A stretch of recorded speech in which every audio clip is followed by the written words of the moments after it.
Hello दोस्तों, कैसे हैं। त्रिलोक इनोवेशन चैनल में फिर से आपका स्वागत है। दोस्तों देखिए, ये वाला जो शॉट है ना, ये सबसे ज्यादा इंपॉर्टेंट शॉट है। इससे आपका एक नंबर पक्का रहेगा।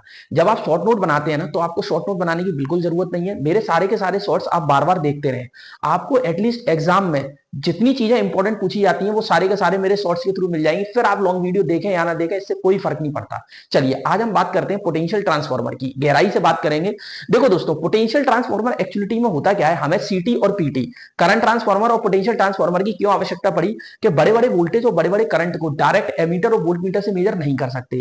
पहले उनकी बड़ी वैल्यू को छोटी वैल्यू में कन्वर्ट करना पड़ेगा। किसकी मदद से? सीटी और पीटी की मदद से। तो आज हम बात कर रहे हैं पीटी की, मतलब पोटेंशियल ट्रांसफार्मर या इंस्ट्रूमेंट ट्रांसफार्मर भी कहते हैं इसको। क्लियर है? तो सबसे पहली बात इसकी है कि इसको हम क्या कहते हैं, इंस्ट्रूमेंट ट्रांसफार्मर।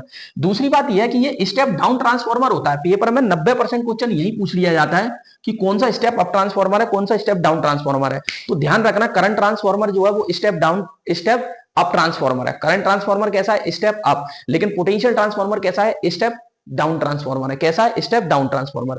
प्राइमरी वाइंडिंग की अगर हम बात करें तो ये पतले तार, मतलब पतले तार की बनी होती है। और नंबर ऑफ टर्न्स कैसे होते हैं दोस्तों? ज्यादा। क्या ये बात समझ में आई?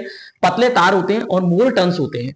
अगर हम सेकेंडरी वाइंडिंग की हम बात करते हैं तो इसमें मोटे तार होते हैं और कम टर्न होते हैं। मोटे तार होते हैं और कम टर्न होते हैं। वोल्टेज रेंज की बात करें तो 0 से 110 वोल्ट। इसके वोल्टेज रेंज की बात करें तो कितना है? 0 से 110 वोल्ट। और करंट ट्रांसफार्मर की करंट रेंज की बात करें तो 0 से 5 एंपियर। ध्यान रखना, इस बात को कंपैरेटिव स्टडी भी बताता जा रहा हूं। उसके बाद अगर हम बात करें, भैया वोल्ट मीटर कहां कनेक्ट करते हैं? सेकेंडरी वाइंडिंग में। सेकेंडरी वाइंडिंग में। अब आप मुझे कमेंट में ये लिख के बताएंगे कि वोल्ट मीटर सेकेंडरी वाइंडिंग में पैरेलल में कनेक्ट करते हैं या सीरीज में कनेक्ट करते हैं। इतना सा काम आपका है, ठीक है ना। अगर दोस्तों ये शॉर्ट्स पसंद आ रहे हो तो इन्हें बार बार देखें, है ना, जिससे आपका क्या होगा, रिवीजन भी अच्छा होगा और चीजें आपकी क्लियर होंगी। आपको कोई भी टॉपिक नहीं छाटना, मैं सारे के सारे टॉपिक इसके थ्रू करा दूंगा। अगर वीडियो पसंद आई हो तो दोस्तों लाइक करें, शेयर करें और प्लस चैनल को सब्सक्राइब जरूर करें। थैंक यू दोस्तों।